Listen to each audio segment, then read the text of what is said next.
Nshuti muvandimwe, nyemera ngusuhuze kandi ndakwifuriza kugira amahoro n'imigisha bituruka ku Mwami Imana.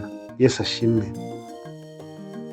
Nyemera muri uyu mwanya tuganire ku magambo aturuka mu byanditswe byera. Nahaye umutwe uvuga ngo igihe ibyiringiro biyoyotse. Mu buzima bibaho ko umuntu yakumva acitse intege, umuntu akumva yihebye, umuntu akumva muri we nta byiringiro afite, cyane iyo atekereza iby'ejo hazaza. Akenshi ibi bishobora no guterwa n'uko wenda ibyo umuntu yari atezeho amakiriro abona bitagihari, abona bivuyeho, cyangwa se akabona bitagishoboka ibyo yari yiteze ko bizabaho. Umutima w'umuntu wibwira byinshi akenshi iyo umuntu ari kunyura mu bihe nk'ibi ngibi. Ndavugana n'umuntu wese wumva ababaye, ndavugana nawe wumva ufite umutima wihebye, ndavugana nawe wumva ufite ibyiringiro biyoyotse, ukumva wihebye, ngufitiye ubutumwa. Yesu afite ubushobozi bwo kugutabara kandi agahindura buri kimwe, ukongera ukamwenyura. Haleluya! Reka twifashishe Bibiliya. Muri uyu mwanya nyemerera ufate Bibiliya yawe n'ibiri hafi, tuganire ku mateka atangaje dusanga muri Luka igice cya 7. Turasoma duhereye ku murongo 11 kugera ku murongo 17. Bibiliya ibivuga neza. Uhereye ku murongo 11 haranditse ngo bukeye ajya mu mudugudu witwa Nayini, abigishwa be n'abantu benshi bajyana nawe. Ageze hafi y'irembo ry'umudugudu ahura n'abikoreye ikiriba. Wari wapfuye yari umwana w'ikinege kandi nyina yari umupfakazi. Abantu benshi bo muri uwo mudugudu bari bamuherekeje. Tukiri aha murabibona neza ko aha Yesu yarimo agenda, nuko ngo yari kumwe n'abandi bantu benshi kandi bari bajyanye nawe. Ariko bari mu nzira bagenda, ngo ageze hafi y'irembo ry'umudugudu ahura n'abikoreye ikiriba. Aha bigaragara ko ari abantu bari bagiye gushyingura. Ariko mwumve ikintu gikomeye muri iyi nkuru.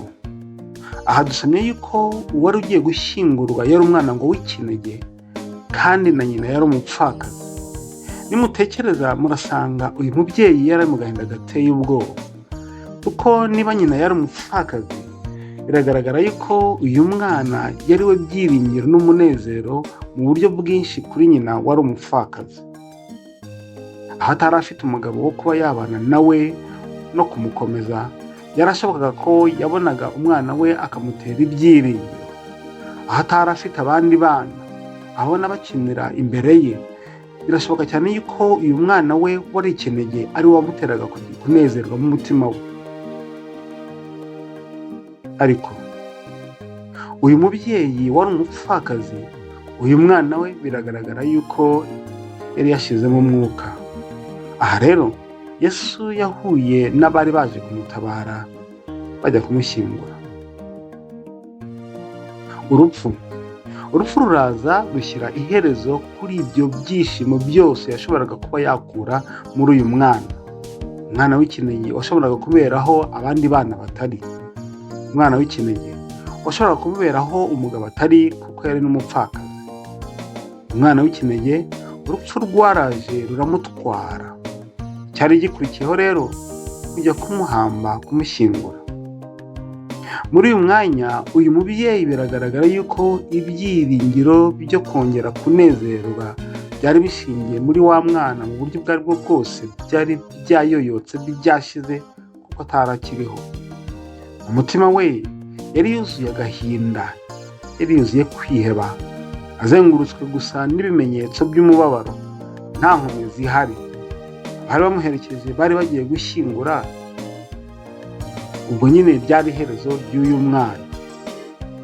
Akenshi bibaho yuko umuntu yibona azengurutswe n'ibimenyetso gusa bimwereka yuko ahari hari ibyiringiro, icyo yari yitezeho amakiriro kitagihari. Bakuzengurutse icyo bavuga ni kimwe gusa, nuko ibintu bitameze neza. Ibyo ubonesha amaso yawe byose n'ibimenyetso bikwereka yuko ibintu bitameze neza.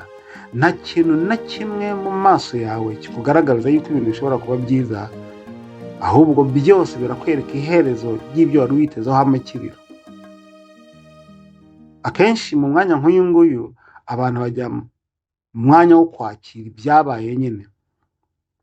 Dukomeje ku murongo wa 13 haravuga ngo umwami Yesu amubonye amugirira imbabazi, aramubwira ati wirira. Haleluya! Ndashaka kuvugana nawe ubabaye, nawe wihebye, nawe ufite agahinda. Yesu arakubwira ngo wirira. Ndifuza kukubwira nshuti muvandimwe, hari ugufitiye impuhwe, hari ukwitayeho, hari ubona ibyawe, kandi hari udahisha umubabaro w'umutima. Uwo ni Kristo umwana w'Imana. Azi agahinda ko mu mutima wawe, azi ibyagutera kubabara, azi ibiguhangayikisha, azi ibiteye umutima wawe kwiheba, kandi arakubwira ngo wirira. Bibiliya ibivuze neza ngo amubonye amugirira impuhwe. Ndashima Imana yuko Imana izi ibyacu, kandi aho tudafite uwadutabara, aho tudafite watugenderera ngo dukomeze mu bihe biduteye ubwoba, biduteye kubabara no kwiheba, Kristo we ntabwo yahabura rwose. Igihe Yesu yaramaze kubwira uyu mubyeyi ngo wirira, murongo wa 14 haranditse ngo yegera ikiriba gikoraho. Abakikoreye barahagarara, ati muhungu ndagutegetse byuka. Murongo wa 15 wari upfuye arabaduka atangira kuvuga. Yesu amusubiza nyina. Haleluya! Ndashima Imana cyane kubw'ubushobozi n'ububasha bwayo ku buzima bw'abariho. Yesu abasha kugarura ubuzima aho butari. Yesu abasha kuzana umunezero ahari agahinda. Yesu abasha gusubiza intege ahari ugucika intege no gutentebuka. Yesu abasha kuzana umucyo ahari umwijima uteye ubwoba. Ahari urwango, Yesu abasha kuhazana urukundo. Ahari uburwayi, Yesu abasha kuhakura umuze akahagarura amagara mazima. Ahari kwiheba, Yesu abasha kuhazana inkomezi. Ahari umubabaro wo mu mutima, Yesu abasha kuhagarura kunezerwa. Ahari kurira, Yesu abasha kuhagarura kumwenyura no guseka. Haleluya! Imana yo mu ijuru ibasha gutabara.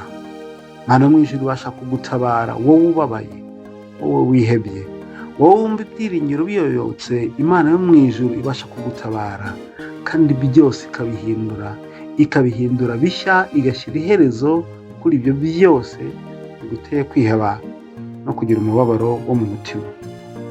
Haleluya! Yesu ngo abonye umupfakazi ubabaye bagiye gushyingura umwana we w'ikinege, ngo Yesu amugirira imbabazi, akora ku kiriba, arategeka gusa, maze umwana arazuka aba muzima. Imana yacu iratangaje. Imana ivuga bikaba, kandi yategeka bigakomera. N'uyu mwanya ibasha kuvuga ijambo rikomeye, ibyo byonyine bigahita bihindura ikintu cyose cyari kikuzengurutse kigutera kwiheba no gucika intege. Mu wa 16 haranditse ngo bose baterwa n'ubwoba bahimbaza Imana bati umuhanuzi ukomeye abonetse muri twe, kandi bati Imana igendera ubwoko bwayo. Iyo nkuru y'ibyo yakoze yamamara i Yudaya hose no mu gihugu cyose gihereranye naho. Imana igitabara, Imana igikora ikanezeza imitima yacu. Kandi erega nubwo twahura n'ibiduteye ubwoba, nubwo twahura n'ibitubabaza, nubwo twahura n'ibituma twumva ibyiringiro biyoyotse imitima yacu, ntabwo ari ikimenyetso y'uko Imana yaturetse.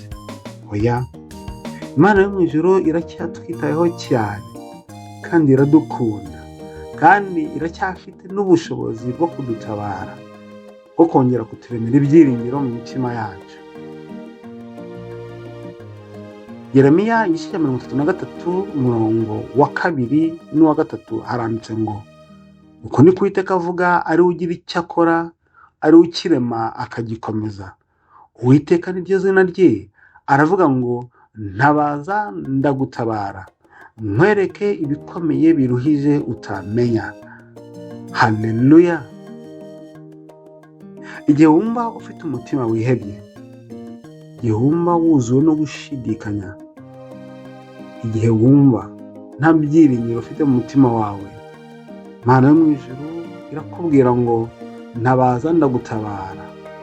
Ndashima Imana yuko dufite amasezerano meza mu byanditswe byera, yuko Imana iba yiteguye kudutabara, kandi dukwiriye kwiringira cyane yuko ibasha kubikora, tukagira kwizera mu mitima yacu.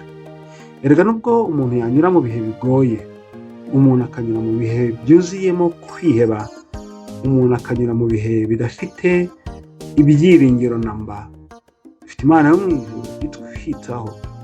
Kandi nubwo mu maso yacu twaba tubona ibintu bitameze neza, ni ingenzi cyane yuko dufatira urugero ku bakurambere bacu, bagiye biringira cyane Imana kandi bakayizera, yewe no mu bihe bigoye Imana yo mu ijuru bakomezaga kuyizera.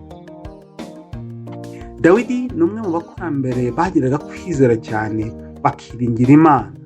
Zaburi igice 23 umurongo wa 4 haranditse ngo naho nanyura mu gikombe cy'igicucu cy'urupfu, sinzatinya ikibi cyose kuko ndi kumwe nawe, ishyimbo yawe n'inkoni yawe nibyo bimpumuriza.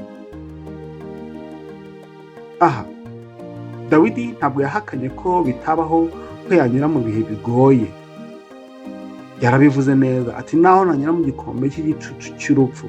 Birashoboka ko wakwibona mu bihe ubona uzengurutswe n'ibimenyetso bikwereka ko ahawe hatagishobotse. Ibimenyetso bikwereka gusa yuko ubuzima bwawe bugeze ku iherezo. Ibimenyetso bikwereka yuko nta byiringiro bihari. Ahari ibyo wari witezeho amakiriro byose uzengurutswe n'ibimenyetso bikwereka yuko bigeze ku iherezo. Birashoboka yuko waba uvuga uti aka kazi niko kari kantunze, niko kari kabeshejeho umuryango wanjye, niko katumaga mbasha kubona ibitunga ubuzima bwanjye, niko katumaga mbasha kubona ahari wenda n'ibyakwifashishwa muri ubu buzima mu gihe cy'uburwayi, ubukene n'ibindi. Mbese ukabona ko akazi kawe ariko wari witezeho amakiriro, ariko ubu muri uyu mwanya turi kuvugana ako kazi ukaba utakikarimo, ukumva urihebye, ukumva ubuze ibyiringiro. Birashoboka yuko wenda ni ubucuruzi, ahari nta karimo runaka wakoraga, wakuragamo ibitunga umuryango wawe, wakuragamo ibyo wifashisha, ariko ukaba ubona byavuyeho, wahombye, wafunze imiryango, mbese nabyo byageze ku iherezo.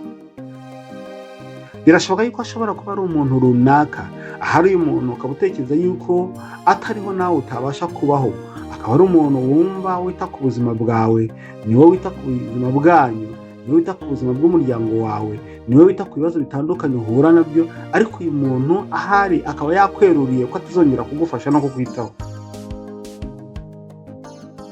Birashoboka yuko mu buryo bumwe cyangwa ubundi ari ikintu runaka wumvaga aricyo kizatuma ubasha kuba wabaho, ukanezerwa, ukagira ibikemura by'ubuzima, ariko icyo kintu ukabona cyageze ku iherezo. Muri uwo mwanya umeze nka wa mupfakazi bari bagiye guhamba umwana we w'ikinege. Umwana yashoboraga gukuramo ibyishimo mu buryo butandukanye bw'aho atagize abandi bana. Umwana washoboraga kuba inkomoko y'ibyishimo kuri we aho atari kumwe n'umugabo we, ariko yari yashizemo umwuka bagiye kumuhamba. Maze ngo Yesu amubonye amugirira impuhwe, ariko arangira aramubwira ngo wirira. Nawe Yesu muri uyu mwanya arakubwira ngo wirira, have, hoya. Kandi nk'uko Yesu yategetse uyu mwana akazuka akamusubiza nyina, amugaruriye wari muzima mu yindi sura, mu bundi buryo, adafite umuze, adafite uburwayi, adafite impamvu iyo ari yo yose yari yatumye ashiramo umwuka. Niko Imana ishobora kugarura ubuzima bwawe burimo umunezero utandukanye n'amarira. uko niko Imana ishobora kukuzanira umucyo ahari hari umwijima, niko Imana ibasha kukuzanira imbaraga ahari hari gucika intege. Ariko birasaba yuko natwe twizera cyane yuko Imana yo mu ijuru ibasha kubikora, ntiduheranwe n'agahinda, duheranwe no kwiheba, tukatuza akanwa kacu tukavuga nka Dawidi ngo naho nanyura mu gikombe cy'igicucu cy'urupfu sinzatinya ikibi cyose kuko ndi kumwe nawe. Iri somo aha hantu harimo ibanga. Dawidi yahamyaga mu mutima we yuko ari kumwe n'Imana. Ni ingenzi cyane yuko tuba kumwe n'Imana. Ubwo mu yandi magambo dukwiye no kwitandukanya n'ikintu icyo ari cyo cyose kidutandukanya n'Imana, tukaba mu mwanya mwiza wo kuba turi kumwe n'Imana, kuba turi mu ijambo ryayo, kugambira kugendera mu bushake bwayo. Ibi akaba ari byo tugambirira. Nk'uko Dawidi yavuze, igihe turi kumwe n'Imana, igihe tugambira kugendera mu bushake bw'Imana, birashoboka ko twanyura mu bihe biteye ubwoba. Nk'aha Dawidi yavuze ngo naho nanyura mu gikombe cy'igicucu cy'urupfu, ariko icyo gihe ntituzagira ubwoba. Mwumve yongeyeho amagambo avuga ngo Dawidi muri 4 ngo inshyimbo yawe n'inkoni yawe nibyo bimpumuriza. Birashoboka cyane yuko muri ibyo bihe bigoye, muri ibyo bihe byo gucika intege, muri ibyo bihe byo kugeragezwa, twakomeza kubona ihumure rituruka ku Mwami Imana. Nimwibuke inshyimbo cyangwa se inkoni.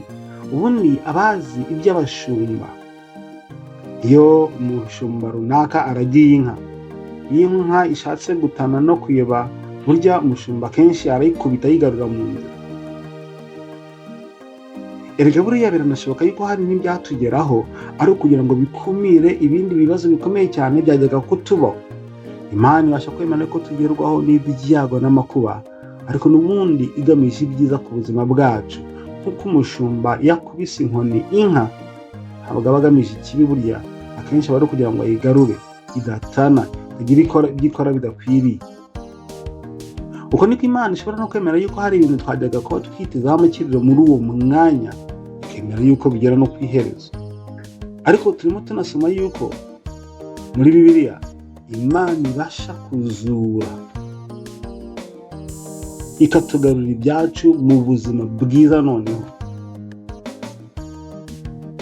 rero wowe ufite umutima wihebye, igihe ibyiringiro biyoyotse, gutabarwa kwacu kuba kuri ku Mana.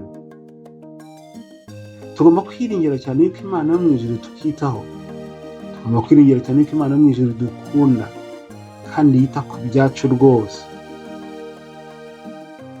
Tugomba kuzirikana cyane kandi yuko ubwo yabivuze, ubwo yabisezeranye mu byanditswe byera, ibasha kubikora. Muvandimwe, twerekeza ku musozo. Izere cyane Imana, izere cyane Imana kandi wiringire cyane yuko Imana ibasha kugutabara.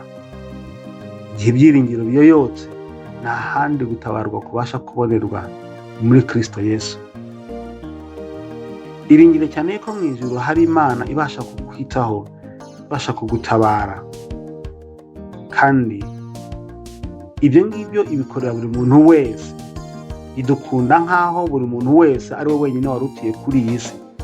Ikwitayeho rero, reka gushidikanya, reka kwiheba. Nawe Imana iragukunda, nawe Imana ikwitayeho. Igihe wumva ubuze ibyiringiro muri wowe, zirikana cyane yuko Imana ibasha kugutabara kandi ibasha kuguha ihumure, igakomeza umutima wawe. Ubwo Imana yabisezeranye nk'uko twabisomye, itabaze, wibwire ibyawe. Yasezeranye yuko ibasha kugutabara. Kandi inshuti y'umuvandimwe, mu gihe unatekereza cyane yuko abantu bakuretse, mu gihe utekereza cyane yuko abantu batakwitayeho, mu gihe utekereza yuko abantu batagukunze, ntuzigere ushidikanya ku rukundo n'ubutabazi by'Imana. Kuko yarabisezeranye mu isomo tugiye gusoma muri Yesaya 43 tugana ku musozo. 43:2. 43:2 muri Yesaya haranditse ngo nunyura mu mazi nzaba ndi kumwe nawe, nuca mu migezi ntizagutembana, nunyura mu muriro ntuzashya, kandi ibirimi byawo ntibizagufata. Ndashima Imana yuko yasezeranye yuko tubasha kunyura mu bigeragezo n'amakuba biteye ubwoba, ariko uburinzi bwayo bukatubaho. Nunyura mu mazi nzaba ndi kumwe nawe, nuca mu migezi ntizagutembana, nunyura mu muriro ntuzashya, kandi ibirimi byawo ntibizagufata. Ahari uri kunyura mu mazi menshi cyane, ufite ubwoba yuko yagutembana, uri mu ibyiringiro biyoyotse, ariko Imana iravuga ngo ntabwo azagutembana igihe uzaba uri kumwe n'Imana. Ahari uri kunyura mu bigeragezo bimeze nk'umuriro, ariko Imana irasezerana ngo nuba uri kumwe nanjye humura ntuzashya, kandi ibirimi byawo ntibizagufata. Haranira rero kubana n'Imana, haranira ko isano yawe na Kristo yakomera binyuze mu kwizera izina rye, binyuze mu kwihana no guhindukirira Imana, ibasha kurema isano nzima hagati yacu na Kristo. Igihe ariyo mahitamo yacu, igihe tugambiriye cyane ko tugendera mu bushake bw'Imana, igihe wumva wifuza cyane umutima wawe yuko isano hagati yawe na Kristo yakomera, ndagusabira ngo Uwiteka akugenderere, ahindura amateka yawe, aguha amahoro y'umutima, akomeze umutima wawe, kandi agarura ibyiringiro muri wowe, mu izina rya Kristo Yesu Umwami wacu. Amen.